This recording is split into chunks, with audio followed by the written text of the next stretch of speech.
We're spotlighting April's drops on Game Pass, PlayStation Plus, and Humble Choice, but we're changing up the gamer and finance formula for this edition.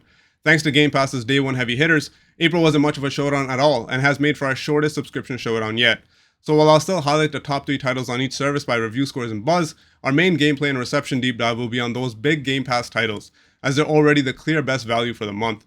And if we haven't met before, I'm Suk, an accountant alt-tabbing off my spreadsheets and back to my game screens for these reviews. Let's go! The first game recovering likely secured the win for Game Pass in April all on its own. Clair Obscur Expedition 33, the RPG from Sandfall Interactive, launched on April 24th and is undeniably a standout release this year. With overwhelmingly positive reviews, due in part for its unique story, sets the stage for a pretty heavy and even a bit of a personal journey for the player. Each year, the mysterious paintress awakens to paint a number on her monolith, which instantly Thanos snaps anyone of that age or older from existence. Known as the Gomach, the annual countdown shortens the lifespan of all humanity year by year. Players follow Expedition 33, a group of volunteers' seemingly suicidal quest to destroy the paintress before she can erase more lives. It's rare for a game to be a hit on all fronts, but Expedition 33 did just that. It's a powerful combination with a deep, compelling narrative, an innovative turn-based combat system, and a stunning cinematic presentation, which all but guarantees this game will leave a lasting impression on the player. Of course, no game is perfect. While the praise for this title has been pretty universal, it's worth noting a few minor criticisms that have cropped up. Some players have pointed to occasional technical issues, frustrating difficulty spikes, and small navigational complaints like the absence of dungeon maps. Ultimately though, these are barely worth mentioning on an otherwise perfect experience, and with Rockstar pushing out GTA 6, I think this is definitely a frontrunner for Game of the Year. Released on all major platforms for $64 Canadian and $50 US, this title offers incredible value. It's a masterclass in game design, delivering an unforgettable experience that sets a new benchmark for quality. Tracking down a physical copy was definitely a challenge, which shows just how high the demand is. In the end, I had to rely on the discords I've mentioned in a previous video to finally get my hands on a copy. I'll make sure to put a link to my frugal gaming tips in the description below. So if you haven't played this game yet, believe me, you need to. Bethesda's next day one Game Pass release for April was a total surprise. The Elder Scrolls 4 Oblivion Remastered dropped on April 22nd with no warning. Its debut just 2 days before Expedition 33 was a risky move that did the exact opposite of what you expect and generated massive hype, and the success of either major game was clearly not affected. But the move wasn't celebrated by everyone. Some indie developers were frustrated, feeling their own releases were unfairly buried by the surprise. The remaster is a complete update to one of the franchise's most popular installments, featuring a visual overhaul and gameplay refinements designed to preserve the vibrant world of Cyrodiil. Your journey begins as a prisoner in Cyrodiil when you witness the Emperor's assassination. Just before he dies, the Emperor entrusts you with finding his lost heir, knowing that with no one on the throne to keep the sacred dragon fires lit, the barriers between worlds have now been weakened, causing gates of Oblivion to open across the land. From these gates, monstrous creatures are unleashed seeking to bring about the world's ruin. You must locate the rightful heir and relight the dragonfires in the Imperial City to seal the gates and save Tamriel. When it comes to gameplay, Oblivion Remastered focuses on modernizing the experience without losing its foundation. The world of Cyrodiil has been completely rebuilt in Unreal Engine 5. It's a massive visual upgrade that makes the almost 20-year-old game look like a modern release. The original's biggest frustrations, which include the complicated leveling system, have been made more intuitive, and the real-time combat now feels much more responsive, adding a new dodge button and tweaks to stamina, sneak, blocking, and archery. Beyond the visual overhaul, this remaster is packed with content and quality of life improvements. First is the complete experience. All the classic quests that made the original Game of the Year are here, and all the DLC is now woven more naturally into the main game. Second, it plays better. A modernized UI, a smarter compass, and clearer stealth indicators remove the original's clunkiness. Finally, it's more stable. Many of the original's most infamous bugs have been removed, offering a much smoother adventure. What you get is the original's classic design, enhanced with essential modern polish. So, is Oblivion Remastered worth it? For most players, especially returning fans, the consensus is that yeah, it is. However, it's not a perfect package.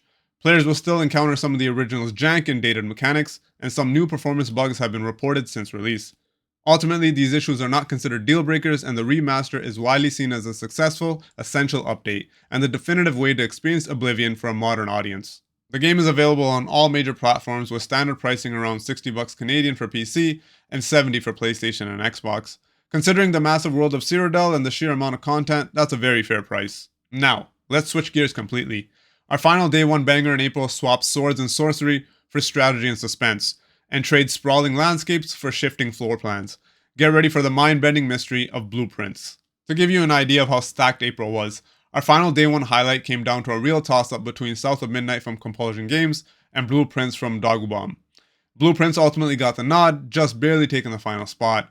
And keeping in mind, we aren't even covering the month's other great releases. So let's dive into what makes this title such a special experience. You play as a young man named Simon P. Jones, who just inherited the mysterious Mount Holly estate from his eccentric great-uncle. To claim your inheritance, you must find a secret 46th room hidden within the 45-room mansion, which is complicated by the fact that the entire house rearranges itself every single day. As you explore, you'll find clues pointing to a much larger mystery involving your family's past, and your hunt for a single room will soon evolve into a compelling journey to piece together something much bigger. Blueprints fuses a first-person puzzle adventure with strategic roguelite gameplay. During daily runs, you explore Mount Holly Estate not by following a set map, but by actively building it while managing a limited number of actions. While the mansion's layout resets, you progress from piecing together clues and upgrades over time. Each piece of information you retain from a previous run brings you gradually closer to solving the estate's secrets and finally uncovering the mysterious Room 46. Blueprints has been met with overwhelmingly positive reception, with many outlets calling it an innovation in game design, and even go as far as calling it a Game of the Year contender. Critics praise what they call its genius gameplay and its deep, engaging mystery that challenges the player to connect the dots. However, gamer reception, while still positive, is more mixed. The game's main point of contention is its deliberate, slow pace and methodical gameplay, with many players agreeing with critics' praise but others finding it feels like homework. A secondary shared criticism is the frustrating randomness where unlucky runs can temporarily completely stop progress. Ultimately, Blueprints is seen as a brilliant title for players seeking a deep mental challenge, but its demanding nature isn't for everyone. You can buy the game on PC, Xbox, and PlayStation for around $40 here in Canada. But again, Game Pass continues to prove its value by offering another major title day one. Like I said at the beginning of the video, the other services never really stood a chance in April. This was, without a doubt, one of the strongest months we've seen from Game Pass, and it's a perfect example of why it stays on top. But, like I promised, let's give the other subscriptions their due. I'm going to quickly run through what PlayStation Plus and Humble Choice offered, but we'll keep it high level, just touching on the main plot and gameplay points for each. Let's talk PlayStation Plus. Their new monthly games dropped on April 1st, with the game catalog update following on the 15th. And in a huge power play for the month, they also dropped a game which we just finished raving about on Game Pass with Blueprints. So obviously, no need to cover the game twice. But it is awesome to see Plus members get a day one release of that caliber, showing they can almost go toe-to-toe with Game Pass. Next up is Hogwarts Legacy. Set in the late 1800s, about a century before the events of the Harry Potter books, you play as a new 5th-year student who is starting at Hogwarts School of Witchcraft and Wizardry unusually late and possesses a rare ability to wield a mysterious, ancient magic. This unique power places you at the center of a goblin rebellion which, in alliance with a group of dark wizards, is determined to harness this magic for its own purposes. Alongside your classmates and professors, you set off on a quest to understand the source of your abilities and stop your enemies before they can unleash catastrophe upon the wizarding world. Hogwarts Legacy is an open-world action RPG that puts you right into the shoes of your very own witch or wizard. You'll create your character, then head to class to learn spells and grow magical plants. You'll explore famous locations like Hogsmeade and the Forbidden Forest, on foot or by broom. You'll master a dynamic combat system based on spell combos and defensive charms, and you'll use that same magic to solve countless puzzles. You'll do all of this while building friendships, customizing your skills in the room of requirement, and taking on quests that shape your personal legacy in the wizarding world. Now we're leaving magic behind, swapping wands for rifles, and jumping straight into the trenches of Battlefield 1. It tells its story through an anthology of 6 self-contained war stories. Each story highlights a different front of the First World War, allowing players to experience the conflict from the personal perspectives of the vastly different soldiers. You'll find yourself commanding a British tank in France, engaging in dogfights over London, riding alongside Lawrence of Arabia, and assaulting Alpine fortresses as an elite Italian soldier. Through these individual stories, the game explores the deeply personal cost of the war while showcasing its global scale. Battlefield 1 is known for its massive 64-player multiplayer warfare set in World War I, where you pick your class of either assault, medic, support, or scout and jump into game modes like Conquest or the multi-map operations. The experience is pure chaos in the best way. You can pilot era-authentic vehicles like tanks and biplanes, while dynamic environmental destruction means the map is constantly being reshaped by explosions around you. So while Call of Duty zooms in on the fast-paced action of individual soldiers, Battlefield 1 zooms out to capture the grand chaos of all-out war. And that covers the highlights for PlayStation Plus this month. Now let's move from the console space over to the PC and take a look at our final service. It's time to see what games were included in April's Humble Choice. The Tomb Raider 1-3 Remastered Collection presents the 3 classic adventures that define the Tomb Raider franchise. You'll relive Lara's foundational journeys as she searches for the Scion of Atlantis, races a dangerous cult for the legendary Dagger of Xi'an, and finally pursues 4 powerful meteorite artifacts across the globe. Complete with all the original expansions, this is a faithful restoration of the games that started it all. The collection preserves the classic 3D action-adventure gameplay, so you'll still be exploring detailed levels, solving complex puzzles, and engaging in third-person combat that defined the originals. But the entire experience is elevated by the modern enhancements. The most impressive is a complete visual overhaul that lets you instantly toggle between the new HD graphics and the original 90s aesthetic. This choice extends to the controls, where a new, more fluid modern scheme exists alongside the classic tank controls for those who prefer the original feel. Again, since all the original expansion packs are included, this package is the definitive way to experience these iconic adventures. In this next game, a shipwreck lands you in the remote town of Greater Merrow, where you start a new life as a fisherman to pay off your boat. You'll quickly discover that these islands are not what they seem, especially at night when a mysterious fog brings out terrifying sea monsters and ghostly visions. Your simple fishing job becomes a quest to uncover a dark, forgotten past when a strange collector hires you to dredge the seafloor for ancient relics. It's a mission that slowly reveals your own connection to the horrors that haunt the waters. Dredge is a single-player fishing adventure with a twist of horror.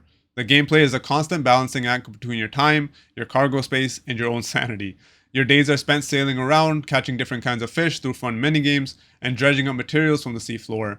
But when night falls, everything changes. A panic meter rises, causing terrifying hallucinations and attracting vicious sea monsters. You have to constantly weigh the risk versus the reward of staying out in the dark. You use the money you earn to upgrade your boat with better rods, engines, and better lights, which allow you to explore new islands, take on quests for the strange locals, and ultimately survive the mysterious and increasingly dangerous sea. And finally, our last highlight for April drops you 1,000 years into the future. Humanity has been wiped out by an alien plague, but a society of clones survive underground. They are all followers of the All-Mother, the single human who is immune to the disease. During a sacred ritual to preserve her memory, however, you learn that your entire history is a lie. This sparks a journey through the fragmented past to uncover the truth of the apocalypse and your own identity. The gameplay in 1,000 Times Resist is highly narrative, focused on uncovering its story.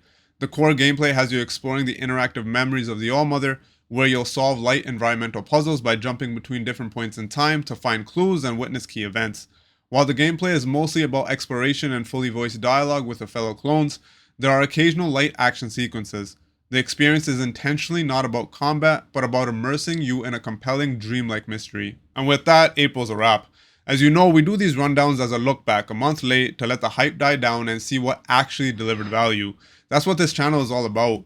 When I started this series, the idea was to see these services trade blows each month, helping you decide where to put your money. But after 3 rounds, we're seeing a pretty clear pattern. With the exception of a tight race in March, Game Pass's day 1 release strategy has consistently put it in a league of its own. And if you saw the recent Xbox Game Showcase, you know they're not taking their foot off the gas. So rather than making a repetitive video each month, I want to evolve the series into something more valuable. Going forward, I'll be shifting to either a quarterly, semi-annual, or maybe even an annual retrospective. This will give us a better, more complete perspective to judge the long-term value of each service and make for a more interesting showdown. The goal, however, stays the same: to play more and pay less. Thanks for watching, and I'll see you on the next one.